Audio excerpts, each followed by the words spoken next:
Hey everyone, welcome back to the channel. In today's video, we're going to break down a fundamental concept in data analysis. Types of data explained super easily with simple examples and visuals. Let's get started. There are two main types of data. 1.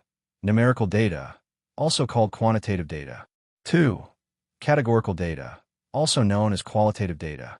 Let's take a look at each in more detail. Numerical data consists of numbers.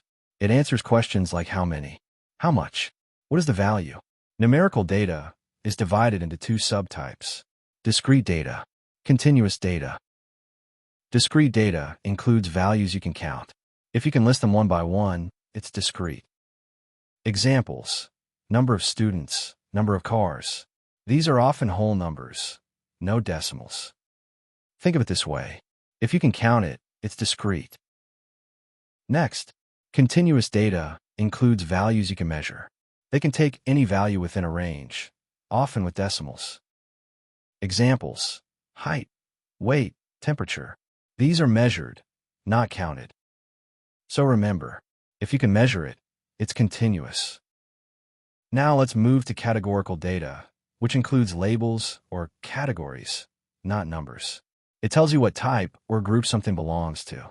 Categorical data also has two types: nominal data, ordinal data. Nominal data is used for labeling variables without any quantitative value.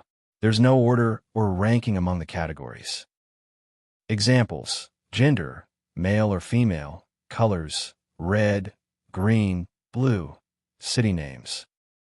Easy rule: if you can brand it, it's nominal.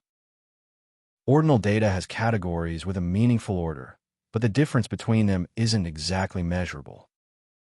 Examples: satisfaction level, always, usually, sometimes, rarely. Here's one more example: rankings. These rankings tell us who performed better, but not by how much.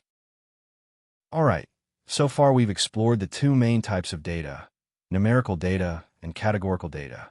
Now, let's quickly summarize what we've learned. To summarize: numerical data, discrete or continuous. Categorical data, nominal or ordinal. Each type has its own use in data analysis, and choosing the right method depends on the data type you're working with. If this helped clarify things, be sure to like, subscribe, and turn on notifications for more simple data science videos. And remember, keep it super easy and keep learning. See you next time.